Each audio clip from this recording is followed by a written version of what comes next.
জুলাই গণ অভ্যুত্থানে শহীদ মীর মুগ্ধর বাড়িতে গিয়ে তার পরিবারের সদস্যদের সঙ্গে সাক্ষাৎ করেছেন বিএনপির সিনিয়র যুগ্ম মহাসচিব অ্যাডভোকেট রুহুল কবির রিজভী। সোমবার ঈদ উল ফিতরের নামাজের পর তিনি শহীদ মীর মুগ্ধর বাড়িতে গিয়ে তার পরিবারের সদস্যদের সঙ্গে শুভেচ্ছা বিনিময় করেন এবং সার্বিক বিষয়ে খোঁজখবর নেন। এ সময় শহীদ মুগ্ধর বাবা বলেন, আমার ছেলে মুগ্ধর জীবনের বিনিময়ে ম্যাডাম খালেদা জিয়া মুক্তি পেয়েছেন। ম্যাডামের ক্ষুদ্র কর্মী হিসেবে এটাই আমার সার্থকতা। জুলাই আন্দোলনে শহীদ পরিবারের সদস্যদের সঙ্গে ঈদের আনন্দ ভাগাভাগি করেছেন বাংলাদেশ জামায়াতে ইসলামের আমির ডাক্তার শফিকুর রহমান। সোমবার জাতীয় মসজিদ বাইতুল মোকাররমে ঈদের নামাজ শেষে শহীদ ফারহানের পরিবারের সদস্যদের সঙ্গে সাক্ষাৎ করেন জামায়াত আমির। তিনি শহীদ ফারহানের বাবা, মা ও পরিবারের অন্য সদস্যদের সঙ্গে ঈদের শুভেচ্ছা বিনিময় করেন।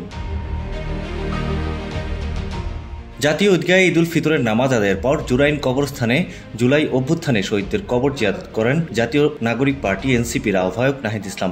এ সময় কবরস্থানে উপস্থিত শহীদ শাকিল ও শহীদ রেজাউল করিমের পরিবারের সদস্যদের সঙ্গে সাক্ষাৎ করেন তিনি। সৈয়দ মাহমুদ, কালের কণ্ঠ।